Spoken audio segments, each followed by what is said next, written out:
Basudevpur block अंतर्गत पद्मपुर पंचायत साना अगापुर grammar काउड़िया भक्त माने बजरंगबाली मंदिर निकटरू पानी भार धरी आरडी अभिमुखे यात्रा करुथुबार दृश्य न्यूज ओडिया सामना को आसीथिला। सेमाने प्रतिवर्ष श्रावण मासरे पानी भार धरी जांती बोली न्यूज ओडिया को वार्ता देथिले एवं बाबांको दया हेले तांको यात्रा आगामी दिन में मध्य चालू रहिबो बोली कहिथिले। बासुदेवपुर रो अंजन दास को रिपोर्ट न्यूज ओडिया।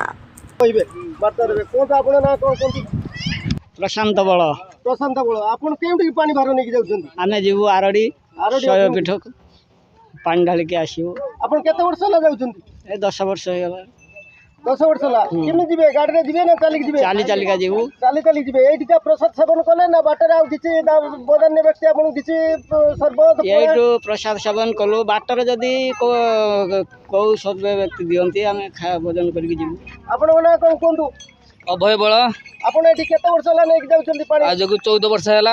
आज को 14 वर्ष ला कोन चाली जिवे ना गाड़ी रे जिवे? ना चाली चाली जीवो। एठी का प्रसाद सेवन कले ना बाटर ना एटू आयोजन करथलो एटू करके बारचो। आपण ना कोन उत्कल केसरी बल आपण एठू जो पानी भार केते वर्ष ला नेकी जाउछन? 5 वर्ष मानसिक करथिले ना एमते खुशी रे जाउछन? ना मानसिक थिला। मानसिक थिला। आगो को जाउथिबे ना बंद कर देबे? आगो जाउथि ठाकुर की इच्छा जेते दिन होतबे सेते दिन पर्यंत बाबा की इच्छा का जीवे तो? आज्ञा आज्ञा कोन कहि कि जीवे जे बाटर गला बेले आपन को रास्ता जना पड़िबो नै? जटिया बाबा पार करेगा। आउ कोन? हर हर महादेव।